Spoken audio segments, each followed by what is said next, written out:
My name is Raj Ajrawat. I'm a product specialist here at Google for the Android platform. And today I'll be sharing with you some key updates from the Android Instant Apps team, including a lot of the efforts that we're doing to scale the product, as well as sharing details and best practices and key learnings from a lot of our partners who have launched Instant Apps. At the end, I'll introduce John on stage, and we'll have them talk about a lot of the work that they did to actually get their Instant App up and running, and hopefully we can learn from what they did as well. So let's start by actually reviewing a lot of the work that our team has done up until this point. As I'm sure you all know, Android Instant Apps officially launched back at Google I/O in May. Any developer can now build an Instant App and publish that Instant App to the Play Store. And what's been really exciting for me is to actually see apps in places that they really weren't ever in before.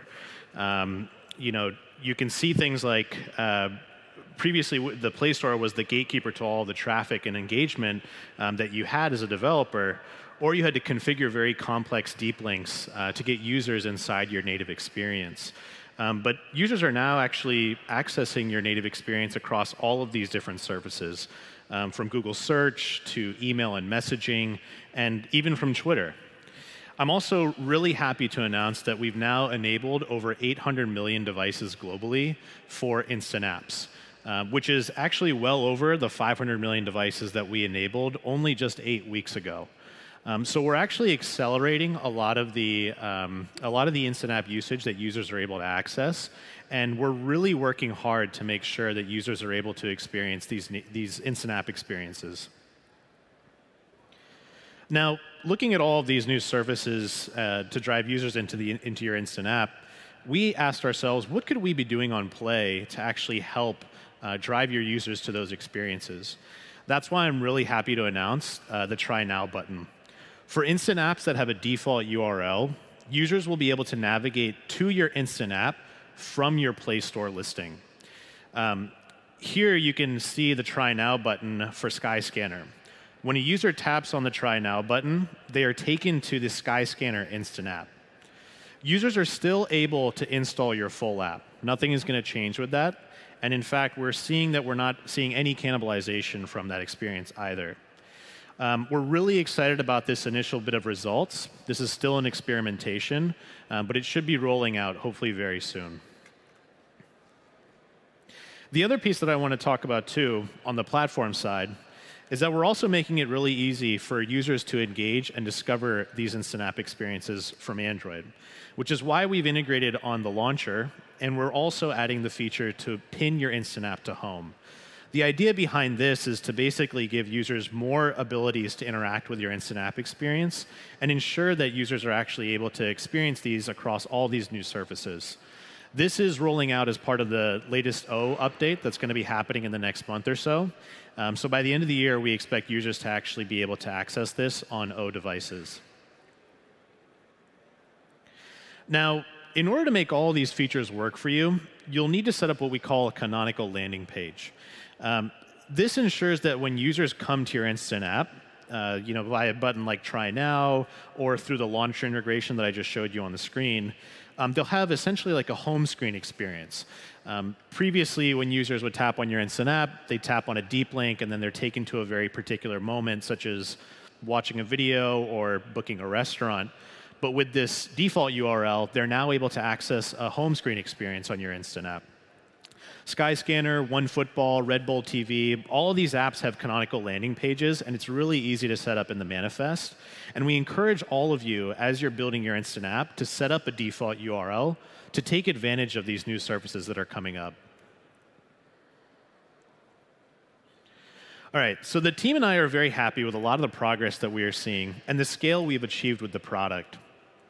But I'm going to shift gears a little bit and talk about some of the best practices and key learnings from many of the partners that we're seeing who are live with Instant Apps today.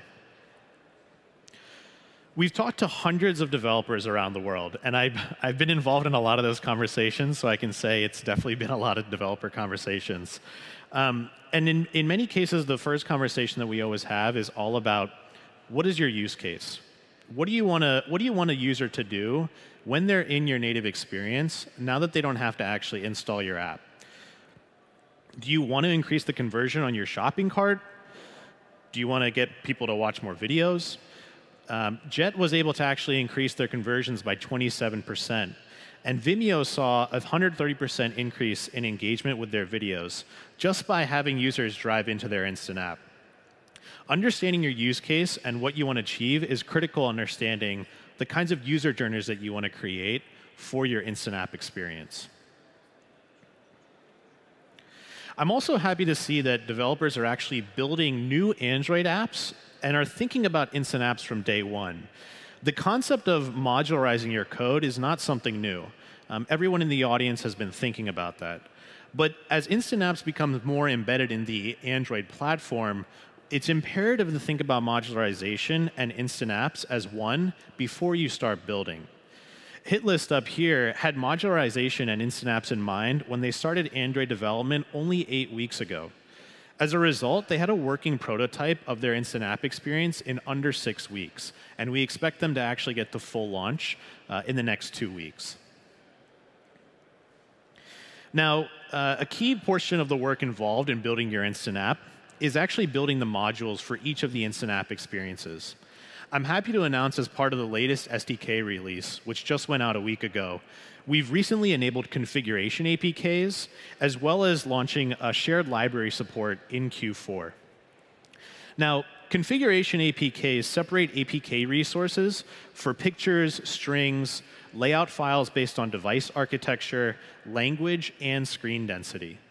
That allows you to generate config splits according to your specific needs, ensuring users only get a single set of resources for any single Instant App experience. For example, if the APK has English, French, Spanish, and Italian resources inside, and the end user is using a Spanish device, Play is only going to deliver the Spanish resources to that particular user, saving you space on your actual module that you can use for your own experiences and for your code. Additionally, in speaking to a lot of partners live with Instant Apps, they found that there was a lot of low-hanging fruit in terms of simple optimizations for reducing APK size, such as removing unused assets that were simply not needed for their Instant App, as well as compressing pictures using technologies like WebP. Many partners viewed the refactoring work as a part of a larger code-held exercise and were able to rework their code base in a modular code structure in mind. Last, our team is actually in the process of testing shared library support, and we expect that to go live in Q4. The idea here is to help with module size limits by allowing you to reuse code that would be helpful for shared resources across your different Instant App experiences. The idea here is for us to help reduce latency for the end user, but also make sure that you have plenty of available space to stay within the module size limit to deliver whatever experience you want to have for your users. Now, we're really bullish on Instant Apps because we're excited about all the new user interactions that are actually coming up this has enabled for you as partners. We're starting to see a few key UX considerations emerge as we've talked to partners who have gone live with Instant Apps, and we want to make sure that we share those best practices with you guys. Now, a lot of our partners are reconsidering their success metrics. As an industry and as an ecosystem, for the past 9 years, we've been simply talking about installs constantly. That's not to say that we're going to change that, but remember now that as you remove the install, ask yourself, what do I really want the user to achieve post-install? Do I want them to buy a ticket? Do I want them to book a restaurant? Do I want them to send a message, watch a video? You have the user captured at that moment. So look at that KPI as your biggest metric now. Partners who have been able to use the same code base in project are also seeing benefits in terms of code maintenance. A lot of our early partners actually built a separate code base specifically for Instant Apps just to get their feet wet, just to see what the experience was like. But actually, a lot of them have moved over to reusing a lot of the same code that they have in their fully installed experience in order to make sure that their code is in sync and also their user experiences are in sync. Some of the best partner experiences ensure that they don't interfere with task completion. Now, this is a really big one because you have to remember when a user taps on a URL, they're not asking themselves, am I going to a native experience or an installed app or a mobile web experience? They just want to send a message. They just want to book a restaurant. They just want to watch a video. So the last thing you'd want to do is to interrupt that flow for the user by asking them to log into your app or create an account or go through some sort of tutorial. You never want to actually break a user flow post-install, and you'll find a lot better results once you allow the user to complete a full journey. And last, remember to maintain the user state from Instant App into the installed app. There are some updates in the latest SDK where we allow you to actually carry over a lot more detail from your Instant App into the installed app. So you can imagine, as a user's interacting with your Instant App, you're actually able to take a lot of the data that you gathered from there. Raj watched a certain video, or he made a certain message, or something along those lines, and then provide me with a warm install once I actually install the app.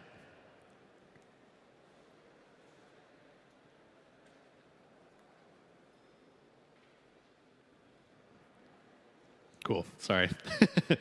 All right, so all of the items that I pointed out on the last slide are aimed at simply reducing friction on mobile. We set about building Android Instant Apps because we felt the friction from installing an app was simply unnecessary. In a similar vein, we provide tools like Smart Lock for passwords, as well as the new Google Payment API, to reduce friction on authentication as well as on payments. Now, I'd like to invite Jean from LaFourchette up to the stage to talk about his experiences with building an Instant App. Please join me in welcoming Jean.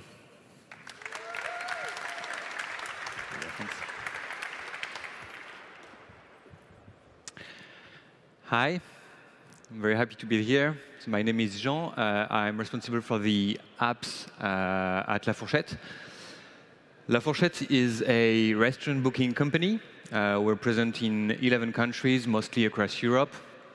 And as a company, our goal is pretty simple, is connecting the right restaurant to the right customer at the right time. So in other words, it's reducing that friction that you may have when booking a restaurant. Reducing that friction, which is calling the restaurant, waiting for it to be opened, waiting for someone to answer, and then having to talk to someone who's busy answering other clients. So you'd be really surprised to know how many people still call the restaurants to book a reservation. And we thought Instant App was a good way of reducing that friction. So the use case. Raj, you made it very clear. It's very important to rightly select your use case. And for us, our key success metric is the booking. This is basically how we are evaluated, and this is, in the end, how we make money. So when we make product decisions, we always optimize for bookings. So when we looked at Instant Apps, we looked at our mobile web traffic. And when you look at this data, what you find out is that a huge majority of our traffic comes from Google and comes from people who directly type the name of a restaurant in Google. So we recognize that for this group of users, they already know the name of the restaurants, they know the number of people that will go there, they know the date, they know the hour, etc. So we don't want them to download the app, to sign up for an account, to search the restaurant again. That's way too much of a hassle for a first experience with our brand. So in this context, Instant App allowed us to allow the user to perform the action directly. He just searches for the restaurant, makes the booking, and it's done. It was really an opportunity to improve our key metric again, which is the bookings. How did it go? Back in March, when we joined the Instant App Early Access program, Google asked us one thing, which was to be ready before Google I/O, and that left us with 3 weeks. That's really not a lot, for two reasons, and those were two big challenges that ended up as opportunities. The first one is the legacy code of our app. especially for the booking flow, it was full legacy. And as you know, Instant App are all about modular architecture, modular code, which means that the feature should be able to run independently. That was pretty scary, but in the end, it was rather fast. We decided to start from scratch and to redevelop the booking process. And in less than 2 weeks, that was done. Also, because we started modularizing our app, we found out all of the advantages that proved to us. And now every new feature that we are developing is based on this new modular architecture, which means that turning those features into Instant App is very, very quick, and it's almost painless. So if your features are already modular, this wouldn't cost you much. And if they're not, it's really an opportunity to modularize your code. The second challenge was the size. So your Instant App shouldn't be more than 4 megabytes. And in those 4 megabytes, you have shared resources which are not directly your feature. So we had to find ways to reduce the size of our Instant App. The first thing we did was to assess the libraries we had. For instance, we found out that Fresco was a library that was way too big. It was almost as big as the Instant App itself. So we removed this one, and we replaced it by another one.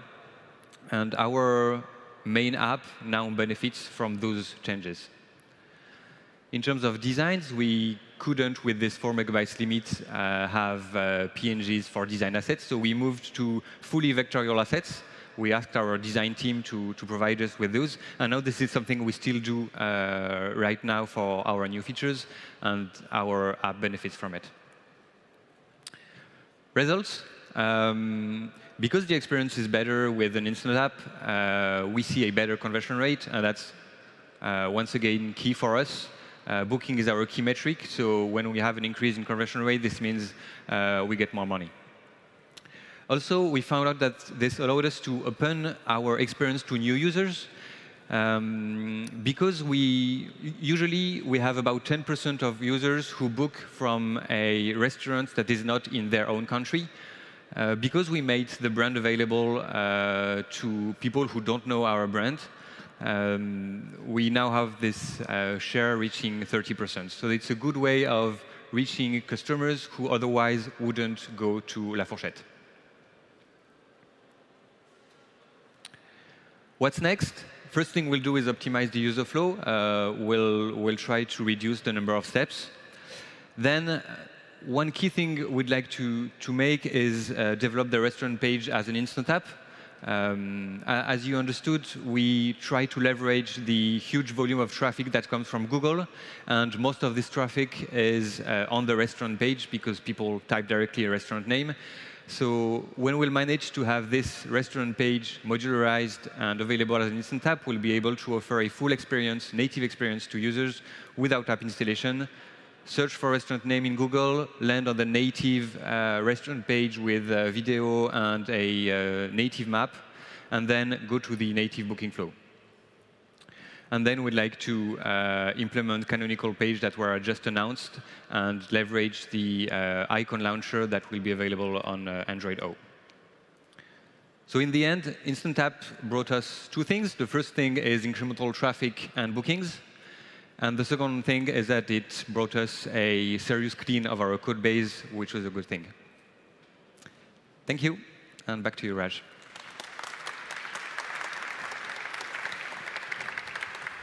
Thank you, Jean. Cool. So it's great to see what they've accomplished in such a short amount of time. And I'd like to leave you with 3 key things to remember. Instant Apps is about discovery and engagement, not just reducing friction on mobile. Remember that this somewhat represents a paradigm shift in how we've been thinking about apps so far. Because while we remove the install, we're now asking you to think about what do you want to drive the user to do once they're in your native experience. We're here to help you with development and design, and we recognize that this work can be pretty heavy. But we're hoping that you can see that the benefits for your code base are very clear and can also affect your bottom line as well. And we're deeply embedding Instant Apps across both the OS and the platform, from the launcher to pin to home to other features that we're working on currently. and we're really excited for what's in store for Instant Apps going forward.